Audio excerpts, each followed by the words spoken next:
Hi everyone, welcome back to 理学101 podcast. I'm Mizuki. And I'm Aira. So we've been doing this podcast, like study abroad niche podcast, for a little over a year now. Mm-hmm. But for some reason, we never really touched on how we learned English and how we improved. So we thought we would go back to the basics and talk about how or when we started when we started learning English and how we improved. And yeah. So when did you start your English journey? So I think the very first time that I started learning English is from middle school. And because I've never experienced abroad, overseas beforehand. So I went to a local elementary school in Japan. So the middle school was my first time studying, literally studying English. And I flew to the United States and moved there when I just turned 5. And I stayed there for 3 years. And when I just turned 8, I came back to Japan. So that was my first-hand experience with English. And that's where my accent comes from. So that period of my time was of course, when I first started using English. But I came back to Japan around when I was 3rd grade. And up until Koichi, so that's cute. 11th grade? No, 10th grade. 10th grade? Freshman in high school is when I realized that my English was getting so bad. So I was I need to relearn it and regain it because, being able to sound like a native speaker is a gift from my parents. So I didn't want to lose that. So I got serious with my English learning when I was a freshman in high school. So it's been 9-10 years since I first started relearning it. Yeah. So that's our origin. And how did you learn it? Oh, so it was a little bit complicated for me as well. But I entered this middle school where there is one class where they offered IB, international I can't pronounce it. Baccalaureate, international baccalaureate. I don't know how to say baccalaureate in English either. But people say IB. So IB is where you the most of the lectures are how do you say in English? Yeah, most of the lectures are in English. So I jump into those English only environment after I graduated from local Japanese elementary school. So the very first 1 and 2 years were very tough for me because I couldn't speak at all and I couldn't write at all, and also listening was a little bit okay because I had some 帰国子女 friends, returnee friends back in elementary school. So my friends were talking in English even though I couldn't speak. So but after 2 years, so when I became 9th grade of middle school, my English level is getting okay.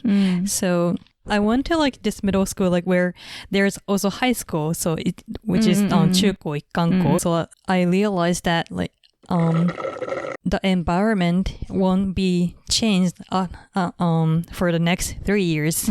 So I was maybe I wanna change the environment that I'm gonna spend for another 3 years. Then my dad was why you not going to US as an exchange student for 1 year? And I was oh, that's cool. Then I decided to do an exchange to local high school in the States for 1 year when I was 10th grade. Then after I came back to Japan, which is 11th grade, I transferred to international school and then finished IB, which is DP, the diploma program. Then after that, I entered to U of T, University of Toronto. So environment was a big thing for you. Yeah. It wasn't like you were it wasn't like you were studying for it, but the environment forced you to be better at it. So are there any like thing that you did on your own? Like, I don't know, shadowing or... Oh, yeah. So, as I said before, like, the middle school that I went was the, IB. So, all of the teachers except for the Japanese, 国語の先生, were native speakers. So, my English and, like, math, like, social science, humanities, and science, like, all the, even... for art, like all the teachers were native speakers. So even in English lecture, like it wasn't like they taught me like grammar. They taught me grammar, like because like even in Japan, like we didn't study bunpo for Japanese, like for Japanese, yeah. Not really, unless it's like koten. Koten or, kanji test. Kanbun. So for me, like, that was very, like, challenging things because, the teachers, like, never told me, like, not never, but, like, not really, like, teach me, like... They weren't there to teach you English. Yeah. They were there to teach you other subjects in English. Yeah. So even in like English lecture, like it was more like literature, like oral. Yeah, oral and like communication based stuff. No. So the grammar wasn't like one of the curriculum for them. So I actually went to this clam school. Where they teach me grammar. So I went there for, I think, 1.5 years to, actually like study English. So were you like English mode in school, but were you also like doing something individually like at home? Or like were you just like off English mode, like completely separated? Oh, the thing is, like most of my friends in middle school were Japanese, like even though they were in IB. So daily life, I don't know. I was like speaking Japanese with friends. So for me, like only in like lectures, like I was in like English mode. So they were like on and off.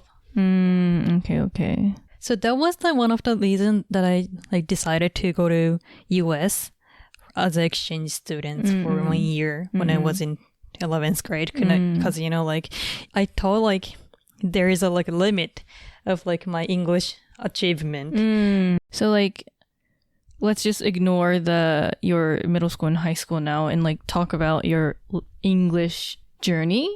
Like is there like a specific thing that you think helped besides environment that you did? Like for example, you read a lot of books or とかなんか今やってること今英語を維持するためにやってることとかでも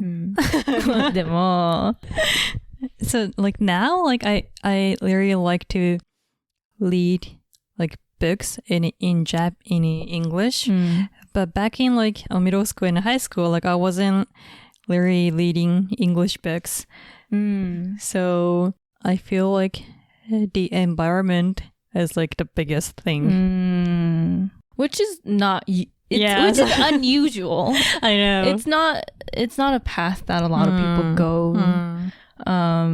go through. I guess we're both privileged in that way because I got to spend 3 years of my life when I was little in the States, and you got a lot of help from the environment to surround yourself in English. So we were both very much privileged. Very much. So compared to someone who is like just starting from the ground up and like, starting on your own and, trying to build something from nothing is really hard. Oh, and I was also doing speed learning. なんか it was like very popular when I was in middle school. It was なんか聞くだけなの。聞くターンみたいな感じ？あ、そうそう、聞くターンみたいなやつ。そう。聞くターンみたいな。そう。So, when I was in middle school, like I was doing this thing called speed learning. And it's the name of the service, but like it's I feel like it's kind of like a podcast now where, you know, like all the common English, like communications, like phrases are like recorded in the CD. And so I was like listening to those like English communication while like I go to school or like, yeah. So I think that helps me to gain my listening skill and also like what kind of like phrases they can use in like specific situation, you know. And you also did 英会話, didn't you? No. Oh, I did. I did レアジョブ which is online 英会話. So I was like speaking with Filipinos for like 15 minutes every day. Sometimes people who wants to like start online 英会話 like ask me like if teachers should be native speakers, but you know like those services where teachers are like Filipinos or other like Asian like English countries like are like more cheaper, you know. People that English is the first language or like people that English is not their first language but they kind of learned it. No, but Filipinos are like aren't I think Filipinos I think like for like their curriculum, English like education is that, correct me if I'm wrong, but like once they hit 12, like all this like school education turns into like English. Oh. Or I don't know, I might be wrong. It might be wrong, but I know that like they're taught in English or something in school once they hit 12 or something.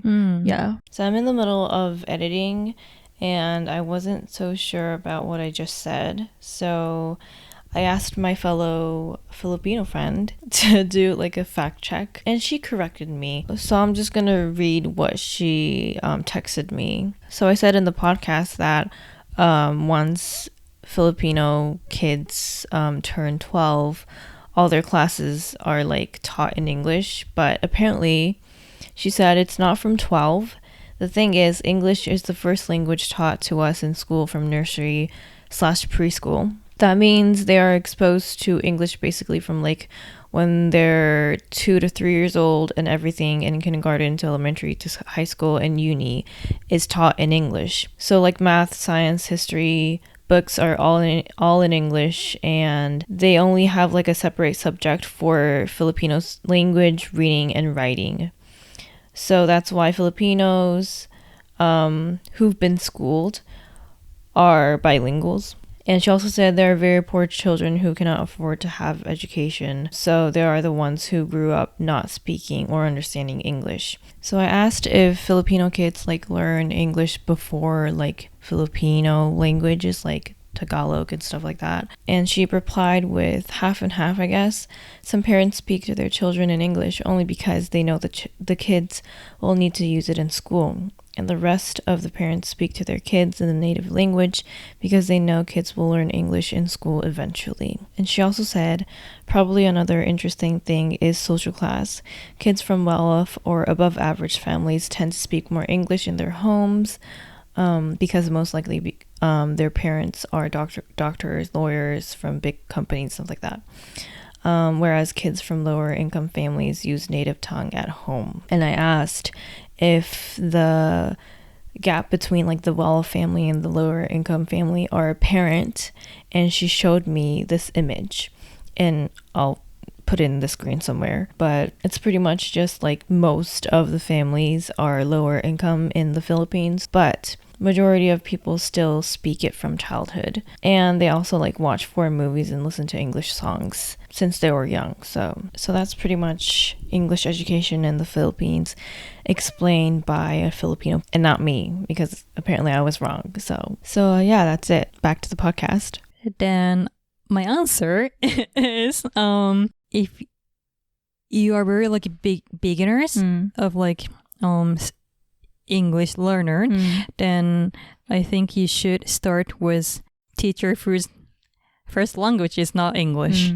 I think like if you're like really starting it out, learn by someone who's Japanese that learned English, because they know how hard it can be and they can teach you the way. Because like if you're just really starting it out, you can't even hold a conversation at all. Like, hi, my name is blah blah, my name is blah blah, and that's like that's like the only thing you can do really when you start it out. So I don't think it's the best choice to people who are really new to the language. But if you're like intermediate to like advanced, then like I think Eikaiwa is really is a great practice. Yeah, because someone told me, and I thought it was a great example. It's like Eikaiwa is kind of like 練習試合, like practice. How do you say it? Like a 練習試合ってなんていうなんかfor example, like in the States, like, you know, like a football team will go into like go to another like school and do like a match, like a game. I don't know how to call that. But like before you go to that game, you do all these like little practices, you know, like, and that's like, that kind of applies to language learning as well. Like before you do the online tutor, you have to do little things to practice each skills on your own, right? So that's why I feel like beginners should start with those little practices first, and then like step up into like that practice round, which is like English tutor or stuff like that, and challenge yourself. And that's how you can like really step up and exceed. So do you think should they start with like studying for ACAN, or is there another like thing that they can do? The thing with just learning in general, this doesn't only apply to like language learning, but learning and studying in general, I think everyone has their own ways. Like no one learns the same way. And I think you need to figure that out first. Because, for example, like up until high school, I was taught to study on your desk with a textbook, you know, and like grinding and learning stuff, you know. And that was the only way that I knew how to like study for things. But then when I got into college, I realized that that's not the only way you can learn things. And for me, that's like through videos, and like actually experiencing it for me is like the best way. So before I guess you can try new things and like figure out what works for you best. But I think figuring out your studying style is the first step, is what you need to do. Because if you're doing something wrong for years and you're seeing no improvement, then that, like, you know, it's kind of a waste, you know? True. I think there's like 3 or 4. It's like visual learner, auditory learner. There's 2 more, I think. Hold on. So yeah, there's visual learner, auditory learner, people that learn by reading and writing, and kinesthetic people that learn by like real life experiences. And it also doesn't mean that you only fit into one of these 4, because you have a percentage of like how you learn. So for me, it's like 80% or like 90% like auditory and kinesthetic takes over for me, and like less of visual and reading and writing. So you need to figure out your percentage, and there are websites that help you figure that out. Like they give you like form of questions, and then you fill it out, and then they will give you like what type of learner you are. And I don't know what that website's name is, but I will link that in the description. But yeah, well, that was quite helpful tips. Yeah.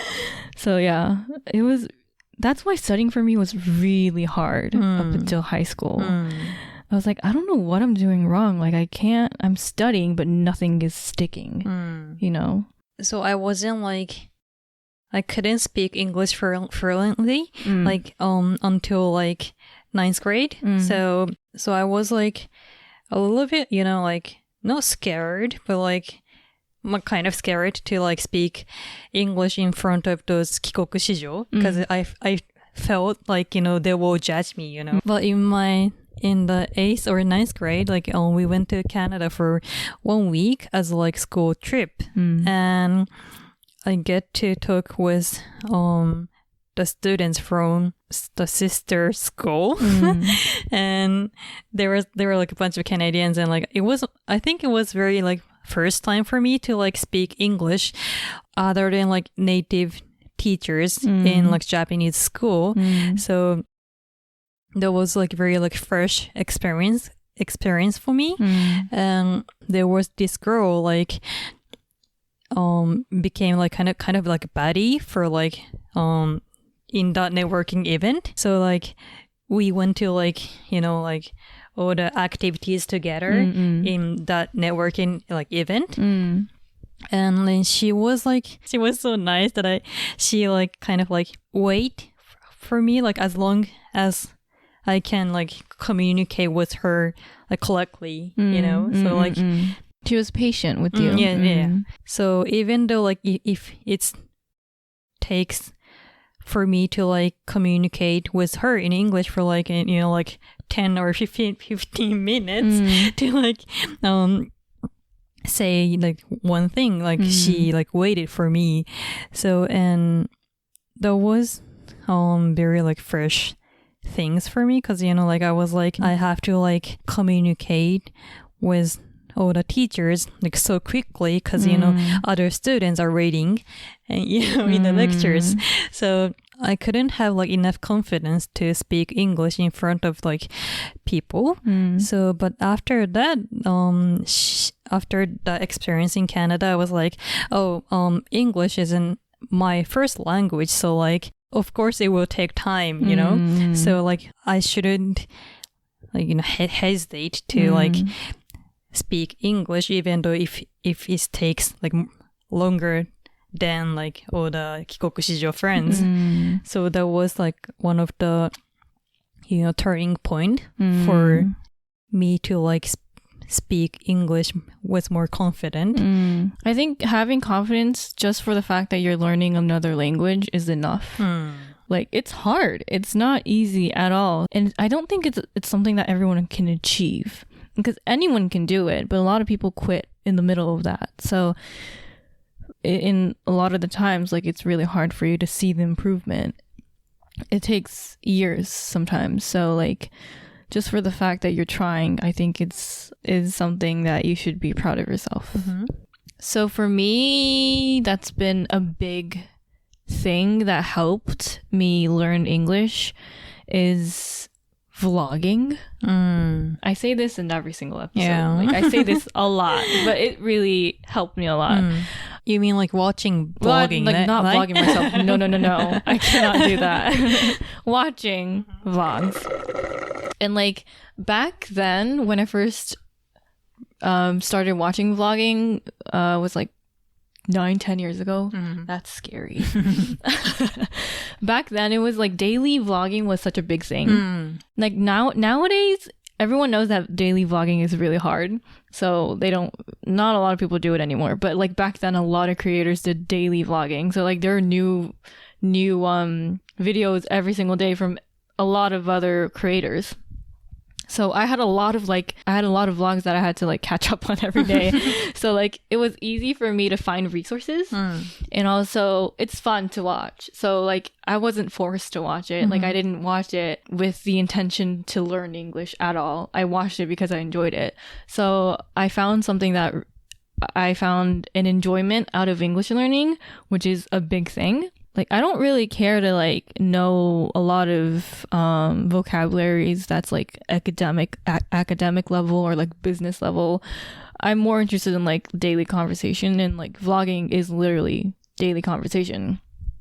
So, I also learned a lot of, like, cultures through vlogging because, like, they're literally, like, filming them go through life.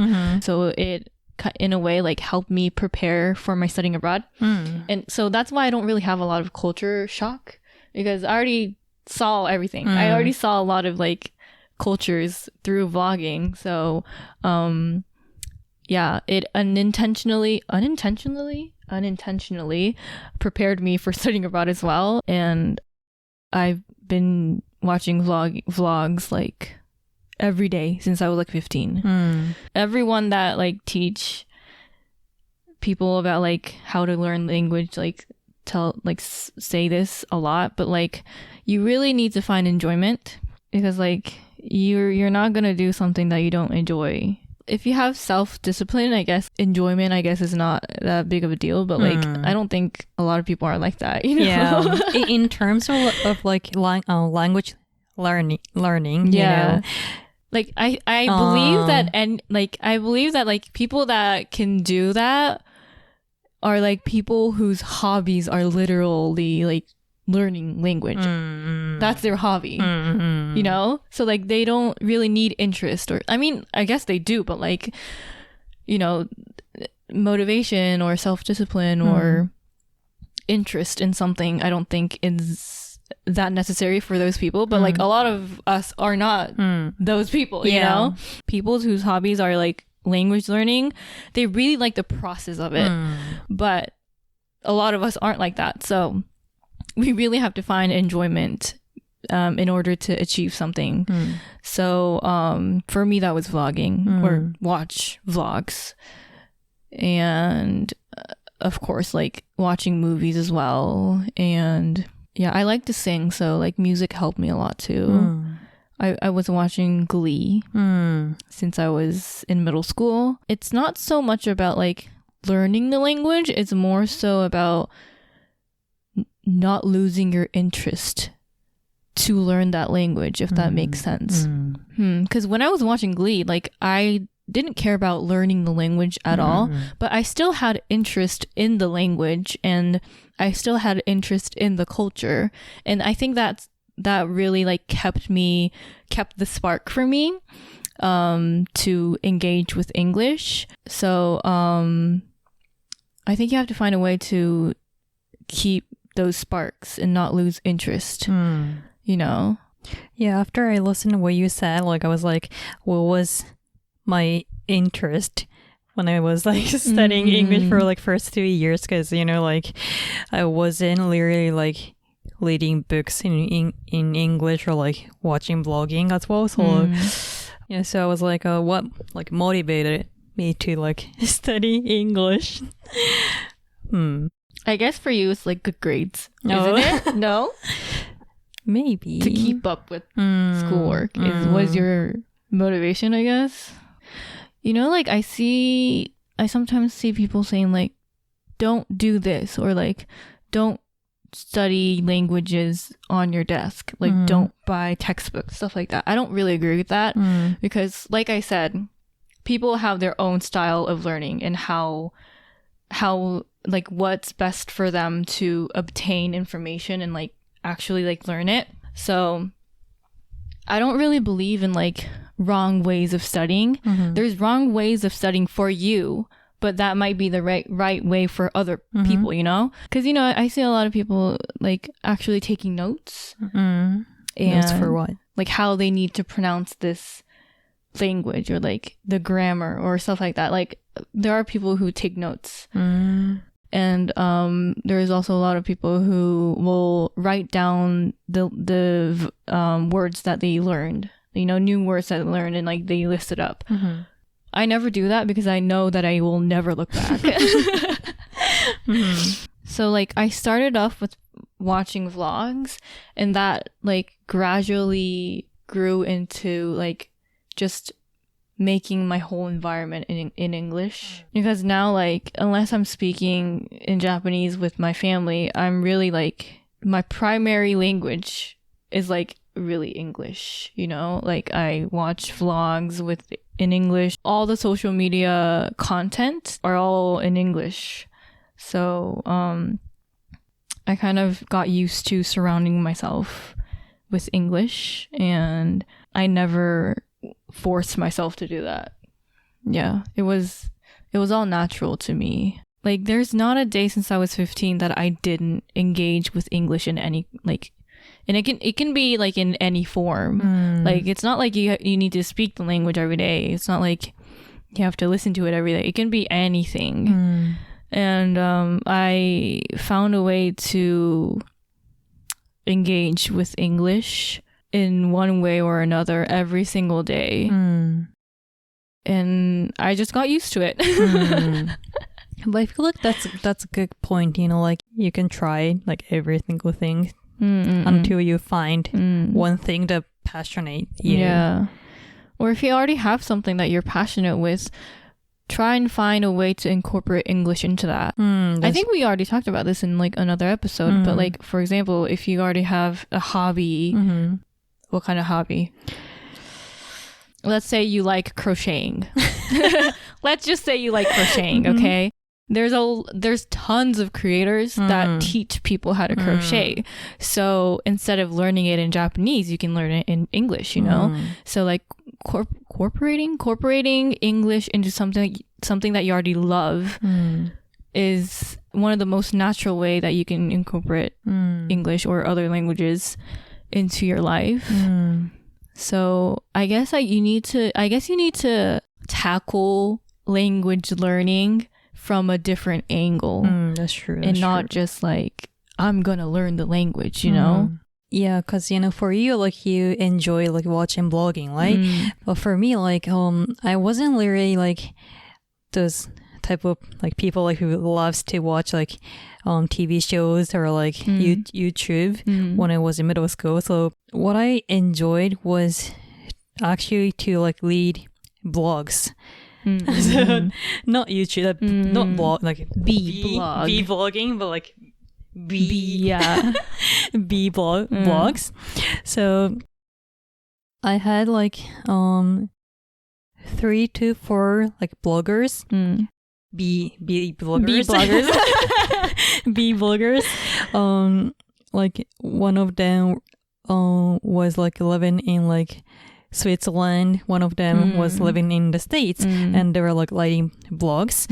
So I enjoy like reading their blogs like every day because you know they upload it like every single day. So like even before like I find out like I enjoyed like reading in English, like you know I was like kind of like passionate in like reading books in Japanese. So I was like, why not like I maybe I could read more in English because, you know, I enjoy readings.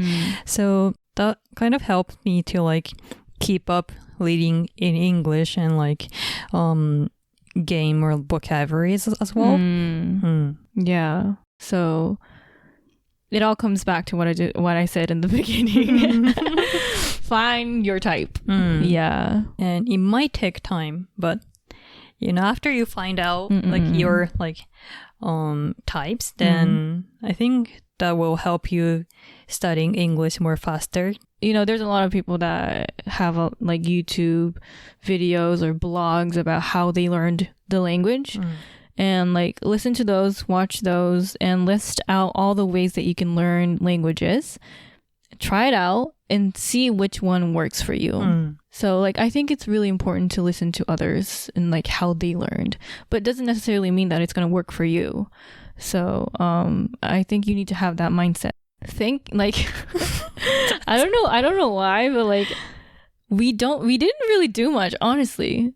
What do you mean? Like it's not like we did a lot of stuff. It's not like we did 英会話 and then we also did shadowing and we also did this and this and this. We kind of stuck to one thing and kept doing that, right? That's true. Like I actually never know like shadowing and you didn't know those methods? Yeah. But yeah, we just stuck to one or two things and like kept doing it for like over 10 years. And we came a long way, really. I wasn't this fluid when I was 15. So, yeah, finding enjoyment and sticking to it. And like those enjoyments can change, you know, throughout the years. You know, like, yeah, I still watch vlogs, but like, I don't really watch it as much as I did. Now I'm more like, I don't know. I think TikTok? I think I watch TikTok videos and like those are like more like it's more about like serious topics. So like yeah, your interest is always going to change. So you need to figure out a way to fit those change as you go. Yeah, I guess like there's people who can like achieve some languages in a couple of months, but that's not you, you know? Just because they can do it doesn't mean that you're going to be the same way, and that's okay. Everyone has their own timeline. So find your own timeline and find your own ways and stick to it, and don't compare yourself because we're all different. So yeah, that's pretty much it. That was a long episode. I know. I hope you watched till the end. Thank you for watching if you're still here. And yeah, thank you for listening and watching, and we'll see you guys in the next episode. Bye-bye.